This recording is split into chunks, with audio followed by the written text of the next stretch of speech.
It's another positional ranking, in this case, the top Centerfield prospects in minor league baseball. Let's talk about it.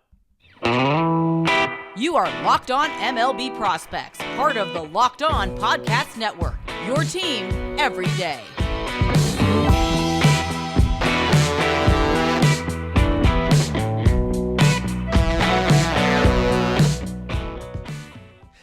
Yes, welcome on in to Locked On MLB Prospects, your home for all things minor league baseball. I'm your host, Lindsay Crosby, award-winning baseball writer and podcaster. Thank you for making this your first listen every single day. We're proudly part of the Locked On Podcast Network, where it's your team every day. And I want this to be your show. If you have show ideas, questions for our Monday mailbag, segment ideas, anything like that, tons of ways to get them to us. I'm on Twitter at Crosby Baseball. Show's on Twitter at Locked On Farm. You can leave a comment on YouTube while you're there, like the show, subscribe. You can go to your favorite podcast app. You can see in the show notes all the ways to get a hold of us.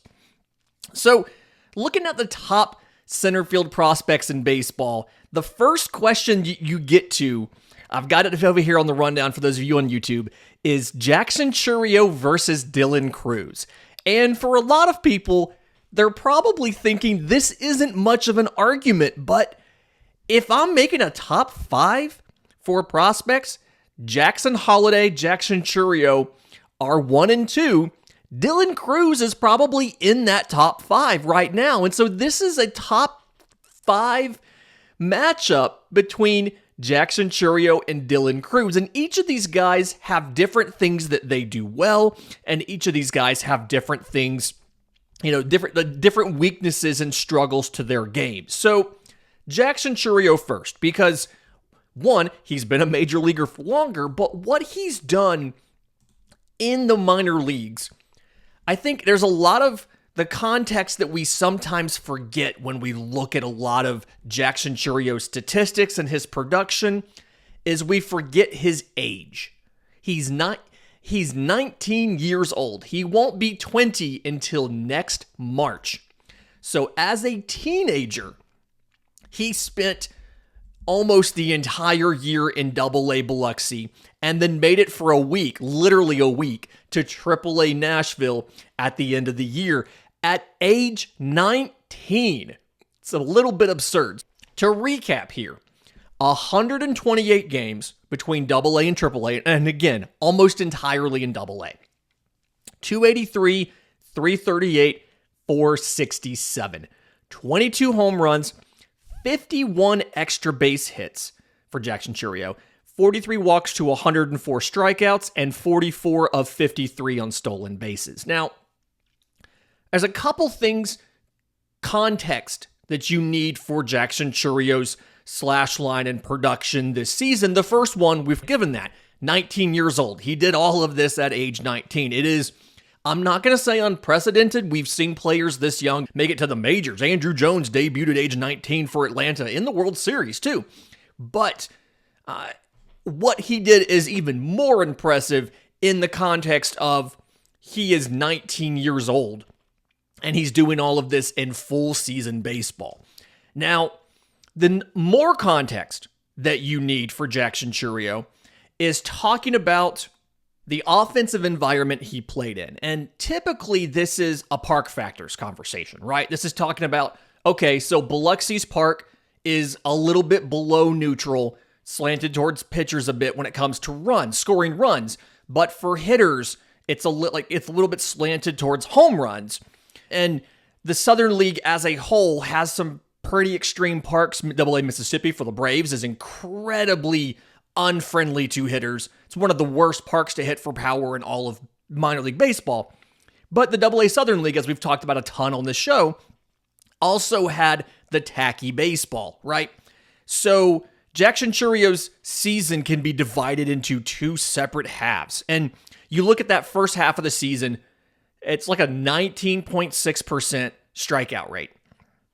From the point in July where you swapped over the baseballs until the end of the year, and when I was doing this, I just included that 6 games in AAA because that was easier.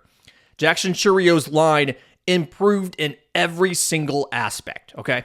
So again, full season number was 283, 338, 467.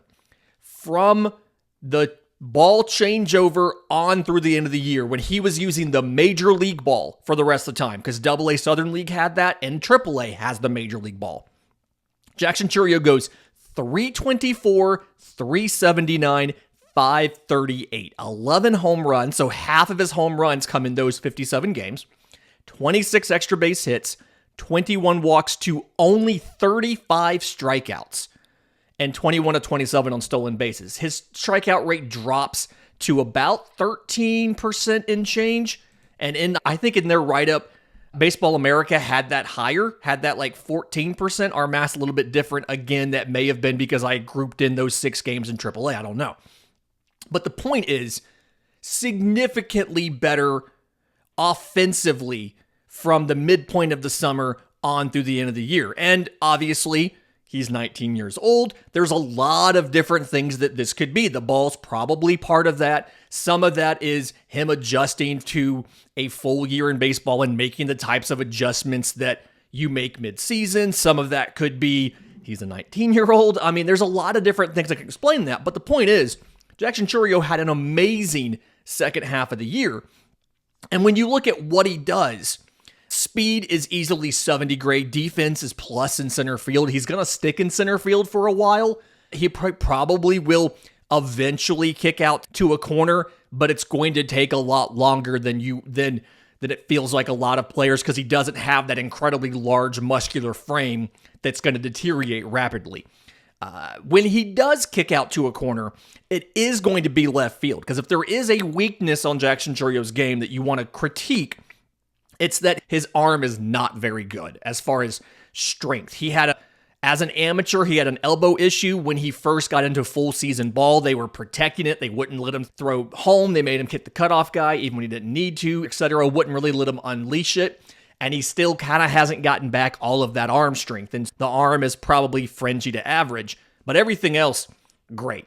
Probably a 60 grade hitter. The power potential, I mean, you saw he hit 22 homers as a 19-year-old with half the season in a pitcher advantageous league, ballpark, and ball. Probably 70 grade power potential. It's absurd.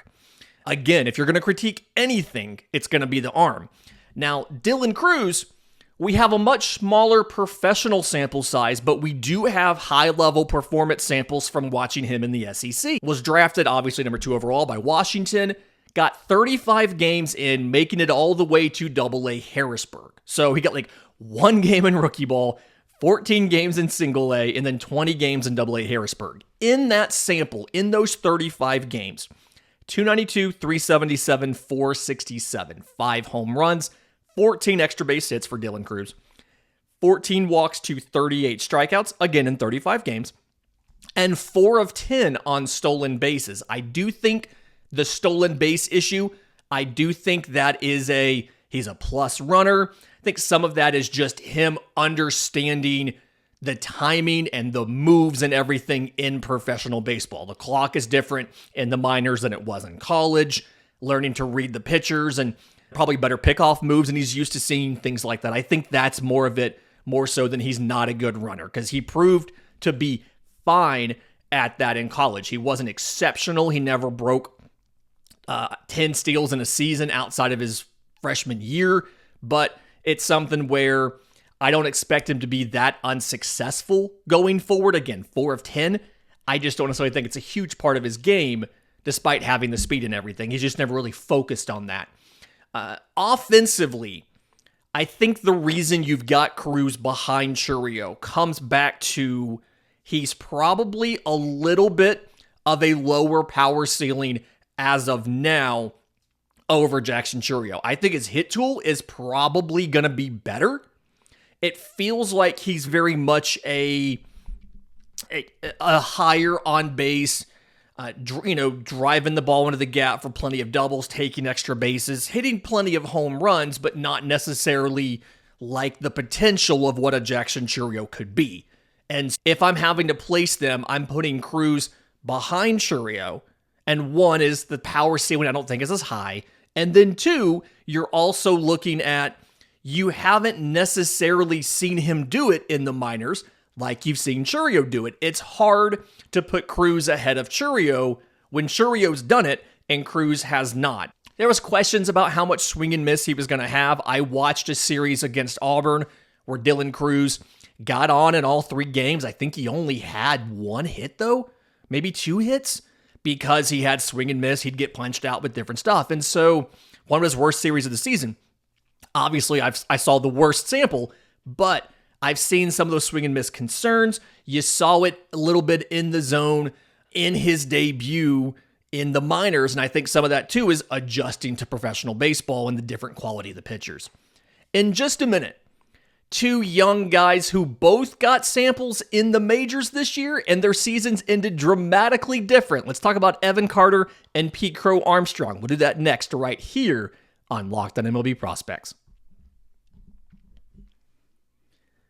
But first, today's episode is brought to you by our friends at FanDuel. You can score early and often this NFL season with FanDuel, America's #1 sportsbook. You've got Thanksgiving coming up this week. We are going to have a show. Stay tuned for that. But if you want additional reasons to have football on and have a rooting interest during your holidays, check out FanDuel. New customers get $150 in bonus bets with any winning $5 moneyline bet. That's $150 if your team wins. There are 3 games on Thursday.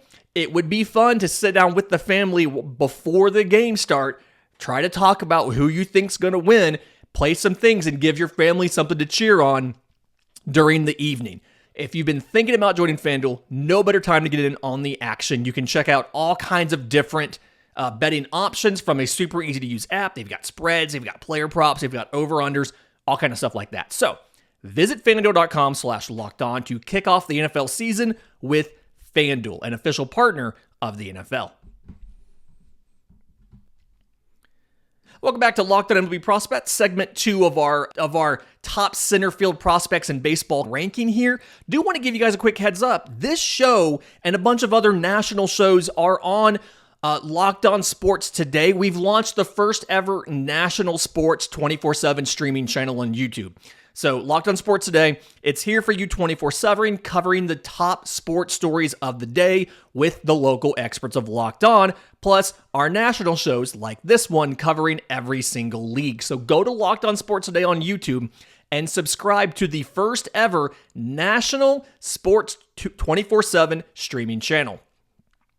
Okay, so going through the rankings, the next group of guys you see, Evan Carter of the Texas Rangers versus Pete Crow-Armstrong of the Chicago Cubs. And depending on how much postseason baseball you watched, you probably have different ideas. They both got called up into the year, and the end of their seasons went completely different. Their major league debuts went completely different.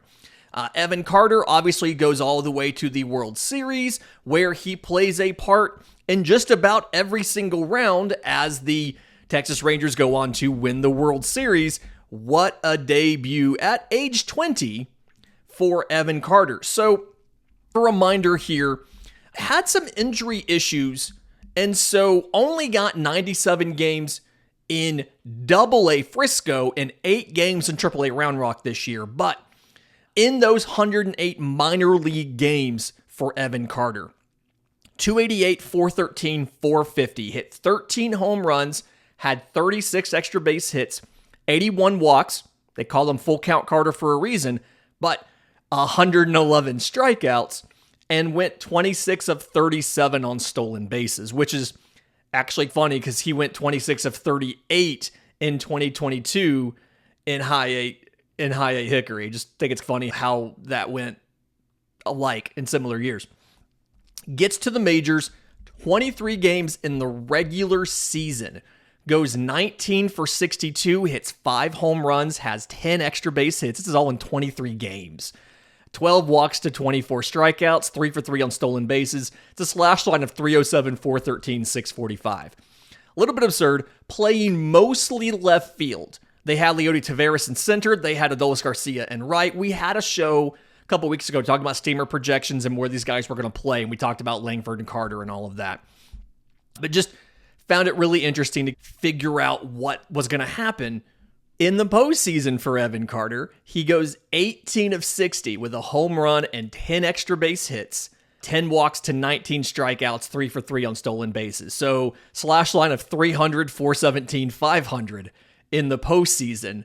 And didn't play a ton, it feels like, but was absolutely impactful when he did get into the games. And I think the issue with Evan Carter versus Pete Crow-Armstrong is so many people are colored by what Pete Crow-Armstrong did or more specifically didn't do in the regular season. So PCA struggles when he comes up. Now, the time in the minors was good, similar to Carter, mostly in AA. He had a longer AAA stint. It was 73 games in AA Tennessee for PCA and 34 games in AAA Iowa. So 107 total in the minors. Slash line there, 283, 365, 511. Good batting average, not as good of an on-base. Slugging was over 500, which was, I think, a little bit of a surprise for a lot of us. His previous full season high was something like a 498 in 63 games in South Bend, which is high A, although that's not a great power ballpark. Both Myrtle Beach and South Bend aren't great power ballparks, but still. So 20 home runs, 53 extra base hits for Pete Crow-Armstrong between AA and AAA. 46 walks, not as many as Carter, to 129 strikeouts, again in 107 games. Now, he does spend quite a bit of time with the tacky baseballs in AA in Tennessee, 82 strikeouts in 73 games. Most of those games, 80% of those games, off the top of my head, were with the tacky baseballs. 34 games in Iowa, 47 strikeouts. So still more than one every other game, even when he gets away from the tacky baseballs and goes to AAA. But the major league sample for PCA, he got 19 total plate appearances, 14 at-bats. No hits. He scores 3 runs, he walks 3 times, strikes out 7 times, gets an RBI, 2 for 4 on stolen bases. He doesn't get a lot of actual play time and at-bats. He plays in 13 games, but he only starts 3. He's a defensive replacement or a sub in the other 10 games. And so he only gets 52 innings. And a lot of MLB veterans will talk about how hard it is to sit on the bench and then to come in and produce at the plate. And so I think the conversation behind Evan Carter versus Pete Crow-Armstrong for a lot of people ends up getting colored by the relative lack of success that PCA had at the major league level as compared to Evan Carter because of the incredibly small sample size and the bad position that PCA was put in from an offensive perspective. When you compare these two guys, I don't think either one of them really has great power, right? I mean, Carter's probably better as far as a power ceiling, and I still don't think it's going to be more than average. I mean, you're looking at a guy, Carter's ability really is, he's going to be a good defender. I'd probably put him somewhere between above average and plus with an average arm and plus speed in center field. And then he's more hit over power and obviously the on-base ability because full count Carter. He's so good at pitch recognition and knowing a ball from a strike and the good swing decisions that come along with that. Pete Crow-Armstrong, by change, what his strength is not as relevant if you're a fantasy person. If you watch a show for fantasy baseball, PCA is not nearly as attractive a prospect in fantasy baseball because his best asset by far is his defense. Pete Crow-Armstrong legitimately is the best defensive center fielder in the minor leagues. And the day he becomes a starter at the major league level, he's going to be a top 5, top 6 defensive center fielder in all of baseball on day one. I mean, obviously there's an adjustment period, but from a sheer talent perspective and what he's capable of, Pete Crow-Armstrong is going to be in that conversation with the rest of your top defensive center fielders. You know, whether it's a Kevin Kiermaier, whether it's a Michael Harris, he's Britton Doyle, he's going to be in the conversation for best defensive players in all of baseball. The arm's above average, the speed is plus. And so because of this, PCA is going to have a chance to stick at the major league level, even if offensively it doesn't quite work out. I do think he's going to have some strikeout issues at the major league level.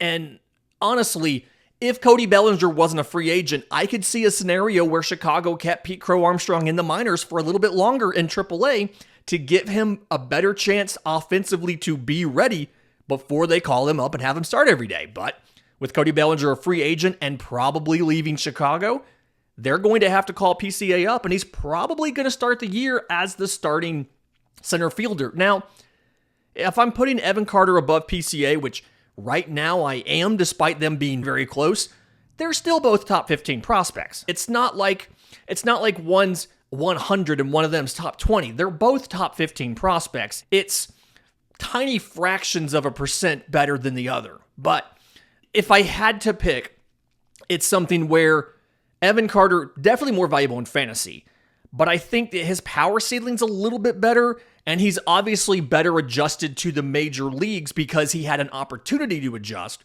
whereas Pete Crow-Armstrong did not.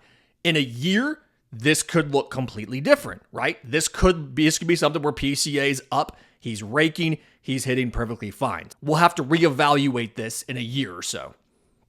In just a minute, I want to talk about one of the breakout prospects across all of the minor leagues in 2023, Roman Anthony of the Boston Red Sox. We'll do that next right here on Locked On MLB Prospects.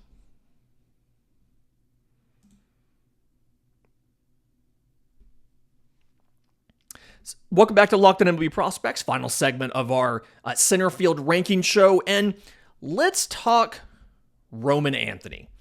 Something where if you're looking at slash lines, especially during the middle of the year, there's probably some questions as to why Roman Anthony got promoted from single A Salem to high A Greenville when he did. So, 2022 second rounder out of high school, Marjorie Stoneman Douglas High School down in Florida, and full season this year, starts off in single A Salem, 42 games, 228, 376, 317. One home run, 11 extra base hits in 42 games.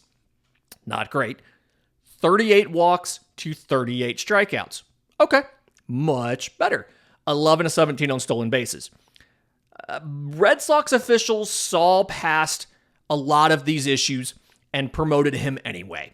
And the reason for that, and the reason you can't necessarily always just scout the stat line, I guess, is when you look at his actual game and what he was doing combined again with the offensive environment he was in, you really see some commonalities. So some of it was his issue, mind you. He was hitting the ball into the ground way too much, right?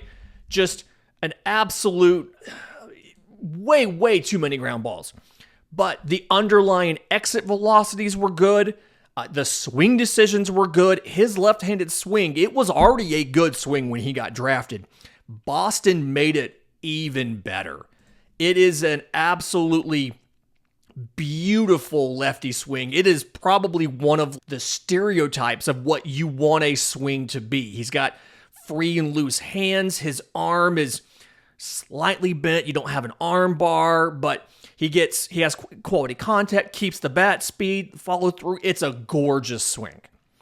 And when you see that, you see the plate discipline that he has, you see the excellent plate coverage and the pitch recognition, it made sense to go ahead and promote him despite the numbers not being great. Now, when he gets to high A Greenville, 54 games, very end of the year, he moves up to Double A Portland, which age 19 is wild. The last player for the Red Sox, I think, that made Double A as a teenager was Xander Bogaerts. 54 games in high A Greenville for Roman Anthony. 294, 412, 569. Friends, that's very close to a 3-4-5 slash line. 12 home runs, 29 extra base hits, if my math is right, 40 walks to 75 strikeouts, 2 or 3 on stolen bases. Obviously, different level of competition, but holds his own, does really well despite the strikeouts, 75 strikeouts in 54 games, still a little bit of concern there, still a little bit of worry, and that's one of those things, a lot of it's on breaking balls, right? Also seem to struggle with lefties. Obviously, if it's a lefty with really good breaking balls, he's doubly screwed, but plenty of time to fix this, right? He's 19 years old. I believe he doesn't turn 20 until like next May. And plenty of time to fix this, but just a phenomenal breakout. Finally goes up to Portland. It's not very long again, 10 games, right? So very small sample, but 5 extra base hits while he's there. 3 for 3 on stolen bases, more walks than strikeouts. That's over 1,000. What you get from Roman Anthony, the package you have here from Roman Anthony is, at the very least, it feels like an above average to plus regular. Now, the question's going to be, as he continues to mature, and not so much physically, he's already good size, 6'2", 2 and change, but as his hitting approach evolves, how much better does he get against spin, and how much better does he get against lefties? You still have work to do. You're not a finished product, anywhere close to a finished product. And then as he does physically develop, assuming he adds, probably 10, 15 pounds, where does it go and what does that do to him? I already don't think he's super fast. The arm is good enough where he could move to right field instead of left if he needed to. And I think the power is going to be good enough to play in a corner.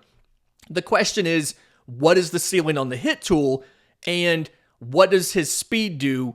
Because obviously inherently more valuable in center field than he is in right or in left. But either way, big fan of Roman Anthony, thought he did great stuff. Something that we touched on briefly in that corner outfielder show, we said we weren't talking about Max Clark and Walker Jenkins because we didn't know if they were going to be corner outfielders or center fielders. I think if you have it feels like Max Clark is a much better bet to stick in center field than Walker Jenkins is. Part of that is Clark is just incredibly fast. I want to say a lot of what I've seen is in red is 70 grade plus defender in center field and then a big arm as well. He's gotten up to mid 90s as a pitcher in high school. And so the arm is fantastic. I think he's probably more likely to stick in center field. Walker Jenkins is the one of the two that if somebody has to move to a corner, it's going to be him. He has a plus arm as well. Not as good as Clark's. Not many guys do, but has a plus arm. Something where it feels like his speed, which I would call somewhere between above average and plus, is more from he has long strides than just sheer burst and athleticism. And so whenever that happens, you always wonder about, okay, he's got plus run times now. He's a plus runner now. As he gets a little bit older, obviously with it being more long strides, you can maintain that. But at what point are you no longer able to maintain that? And or do you have a better defender to play center field and you bump him out to a corner?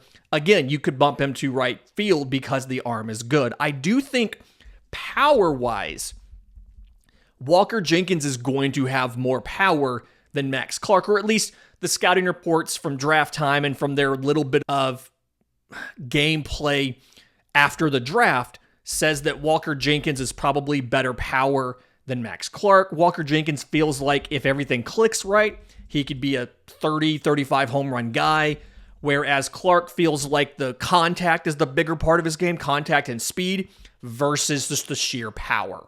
Clark in center, Jenkins in a corner. I'd probably, if I was having to give you a ranking right now of them as center fielders, I'd have Clark behind Anthony, Jenkins behind Clark, and then Jasson Dominguez probably behind both of them simply because of the uncertainty behind what does his arm strength do when he gets back from the elbow injury some point in time next year. Fantastic week this week. Couple more shows coming up, including we are doing shows on both Thursday of Thanksgiving and on Friday and on Black Friday, so stay tuned for that. In the meantime, if you've got questions for us, show ideas, segment ideas, anything like that, I'm on Twitter at Crosby Baseball, show's on Twitter at Locked On Farm, and in the show notes in the episode description, it's got all the other ways to reach us in our link tree, whether it's Discord, subtext, all of that stuff. Until next time, remember, it's always a great time to pay a minor leaguer.